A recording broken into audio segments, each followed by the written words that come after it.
In a garage, Charlie's repairing the plane that his wife Sarah gifted him on his birthday. Sarah interrupts him to tell him she's leaving soon for a business conference in London. She invites him to come with her again, but Charlie turns her down because he has lots of work. Sometime later, Charlie arrives at the CIA headquarters. On his way to the decryption and analysis department, he goes through all the security scanners that he invented and finally gets to work. Suddenly he receives a message from Inquiline, a mysterious person he's been in contact with for years. As usual, they have valuable classified intel to sell him, although this time Inquiline warns him that these documents could put the CIA at risk. Charlie tries to guess their location and says Istanbul, but Inquiline brushes him off. Afterward he works on analyzing the material, but surprisingly not even a genius man like him can crack the code. After lunch break, Charlie goes back to his office and gets a call from Sarah, who informs him that she's already arrived in London. However, Charlie already knows because he's been tracking her. They don't talk much because he's desperate to go back to the mysterious documents. Since he still can't crack the code, he takes his computer to the restricted area, where a more advanced system helps him progress faster. It takes him a while, but he finally opens the information in the documents, which leaves him in shock. These are top-secret government files revealing that a drone strike disguised as a self-deletion bombing was authorized and covered up. There are clips from the news reporting 150 casualties, including French Special Forces and Danish Marines. This whole operation was organized by Chief Moore, who is also Charlie's boss. That night at home, Charlie tries calling Sarah but she doesn't answer, so he leaves a voicemail. The next day Charlie arrives at the office and is surprised to find Moore waiting for him. Moore takes Charlie to the office of O'Brien, who became director very recently. She explains that there's been a terrorist attack at a hotel in London and Sarah was one of the victims. Charlie refuses to believe it and wants to call Sarah, so Moore turns on the TV to show him the news. The reporter describes how 4 terrorists bursted into the hotel, took 4 hostages and killed 2 of them. Next, Moore plays the hotel's security footage, which shows all the chaos during the incident and confirms that Sarah was one of the victims. When Charlie goes home, he finds dozens of reporters waiting for an interview and the police trying to keep them back. A friend helps Charlie enter the house without being bothered. The next day Charlie confronts Moore and Supervisor Caleb because he's very suspicious of what happened. He can't believe the terrorists could have slipped past the thousands of security cameras in London, not to mention they drove into traffic. Moore promises they're investigating but Caleb sends him home. The following day Charlie goes to the airport to pick up Sarah's body and her belongings. At home, he looks inside the suitcase and finds a gift Sarah had bought for him, which makes him have a breakdown. Tired of being at home, Charlie goes back to work and uses the restricted computer to hack into the security cameras at the hotel and the nearby streets. He puts together a timeline of the events and shows it to his superiors. The 4 terrorists stole a vehicle in the East End, then entered the hotel through the service where they professionally scrubbed out all prints and DNA. Apparently they had a meeting with Impact Investments from Indonesia, but something went wrong and an argument started in the corridor. One of the firm's security men got angry, so a terrorist opened fire, killing one of the guards and leaving the other one in critical condition. Hotel security was immediately alerted and they called the police. Desperate to leave the building without getting caught, the terrorists entered the conference room and captured some hostages. Sarah was taken because she tried to help some of the attendants to escape. Charlie's run voice and facial analysis, so he's managed to get the identities of the 4 terrorists. They're Mishka from Moscow, a former South African Special Forces operative called Lawrence, mercenary Horst, and former intelligence officer Gretchen. Noticing Caleb's and Moore's lack of reaction, Charlie realizes they already knew all this. They tell Charlie they're already working on it and send him to see a therapist. The next day Charlie hides a chip in his ID badge and passes through security without the scanners detecting it. In his office, he prints all the classified files and uses a skimmer on the printer to make a digital copy. That night Charlie goes to a bar and keeps staring at a jukebox. The following morning Charlie confronts his superiors again using the printed files. He lists all of Moore's dirty missions, like bombing a Syrian hospital and striking an Allied base in Yemen, which killed thousands of civilians. He threatens to take everything to the director and reveals that he's triggered a dead man switch. If he doesn't enter a code every 5 hours, the evidence will be sent to the most important news outlets. In exchange for his silence, Charlie asks for full CIA training, fake passports, cash, a gun, and intel on Sarah's killers. After the meeting, Charlie returns to his car and throws up because of the stress. In the office, Moore says that the dead man switch is a bluff, but Caleb points out they can't risk it. They'll search for the trigger if it's indeed a bluff, then they can arrange a deadly accident during training. Sometime later Caleb and his team try to understand how Charlie copied the confidential files. They discuss the possibility of a skimmer, which wouldn't work on their secured computers but could be used on a printer. Charlie could have sent the files to the printer and used a magnetic strip to copy the data. Searching security footage they confirm that Charlie bought a magnetic strip at a store, but they still can't tell how he took it in and out of the building. The team also searches Charlie's house and eventually discovers he went to a certain bar twice. They go to the bar to search it and find an ABBA CD under the jukebox. Caleb chooses that CD in the jukebox catalog and only noise can be heard, so they take out the CD that Charlie left behind. Meanwhile, Charlie arrives at a CIA training facility, where he's welcomed by Colonel Henderson. They start at the shooting range, but unfortunately Charlie isn't a good shooter. He needs to get really close to the target to shoot the right spot. However, when it comes to making bombs, Charlie works outstandingly fast, impressing Henderson. Next, Charlie needs to learn his new identity, so Henderson harasses him and throws him around so Charlie can still recite his new information even under pressure. Lastly, they get the new passports done. That night, Henderson goes to Charlie's room and tells him he isn't a killer, but Charlie insists he wants justice. Then Henderson pulls out a gun and gives it to Charlie, asking him to aim at his chest. Charlie's hands won't stop shaking and he ends up lowering the gun. At the office, the agents spend several hours decrypting the information in the CD until they discover that Charlie had been bluffing about the dead man's switch. They immediately inform their superiors, unaware that Charlie is spying on them. It turns out that the chip he hid on his badge was actually a bug that he planted on the files he gave to his bosses. Moore immediately calls Henderson and tells him to arrest Charlie, however he's already escaped. After hanging up, Moore finally sees the bug on the files and talks to Charlie directly to tell him this is treason. Charlie gets rid of his earpiece before boarding a plane. Once Charlie reaches London, he goes through customs and starts making his way to Paris.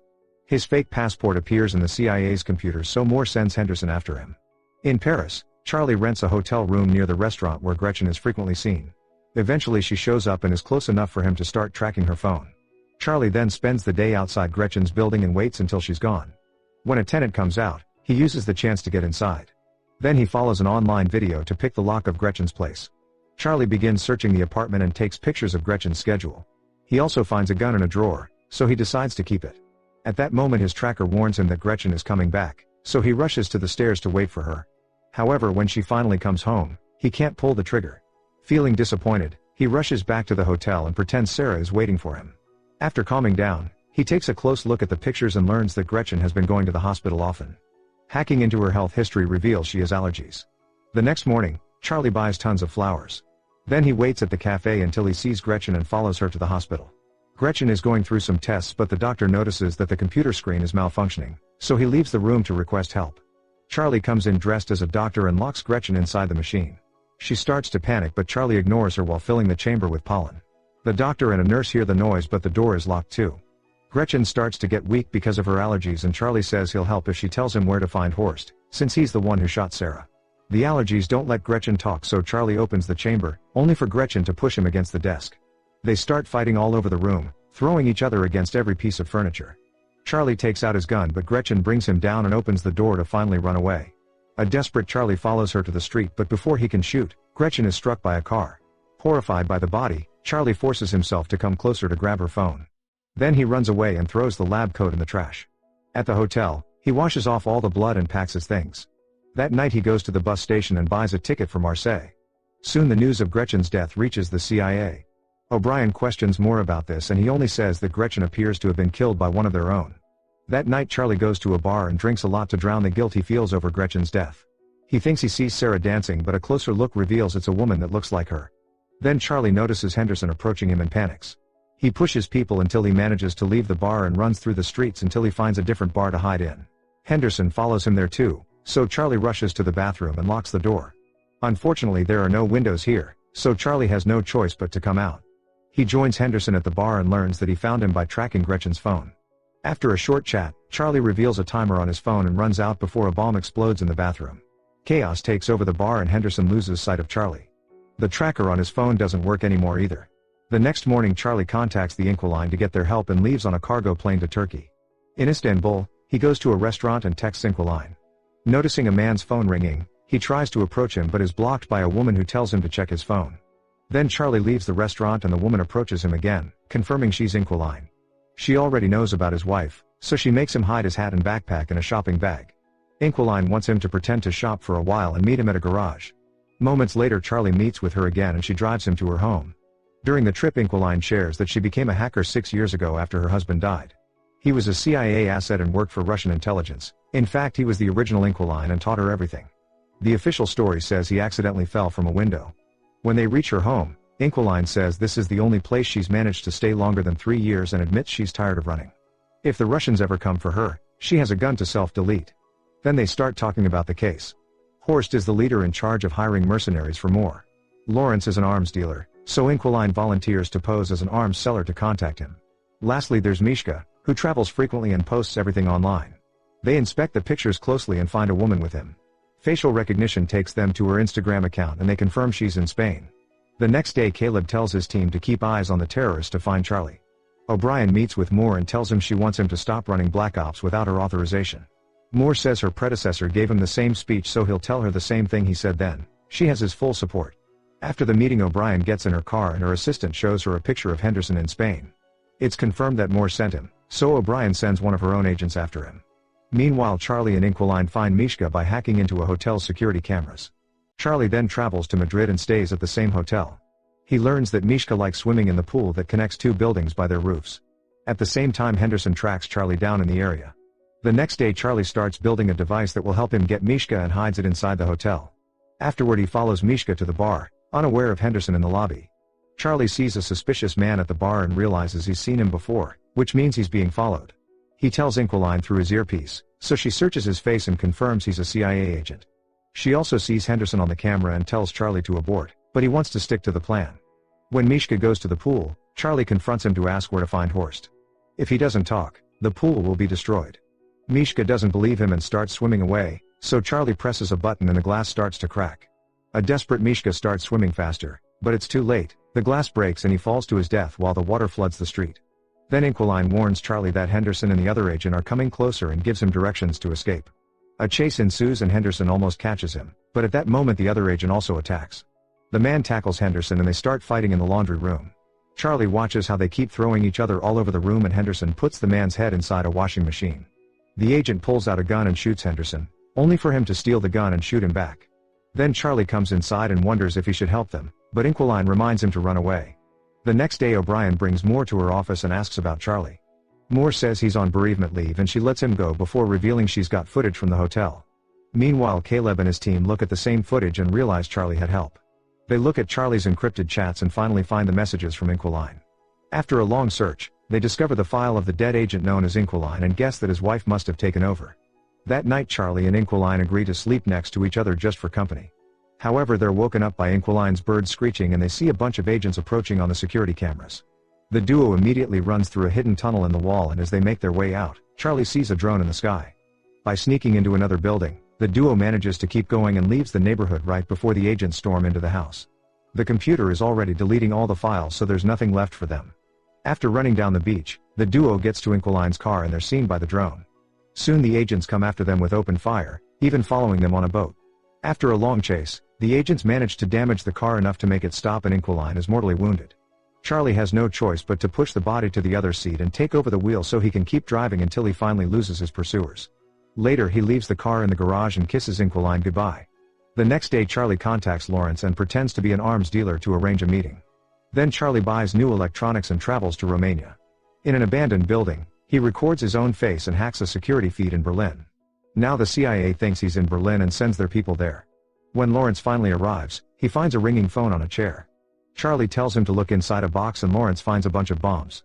If he moves, they'll detonate. As Lawrence notices a picture of Sarah in the box, Charlie appears behind him asking Horst's location and promising to deactivate the bombs if he cooperates.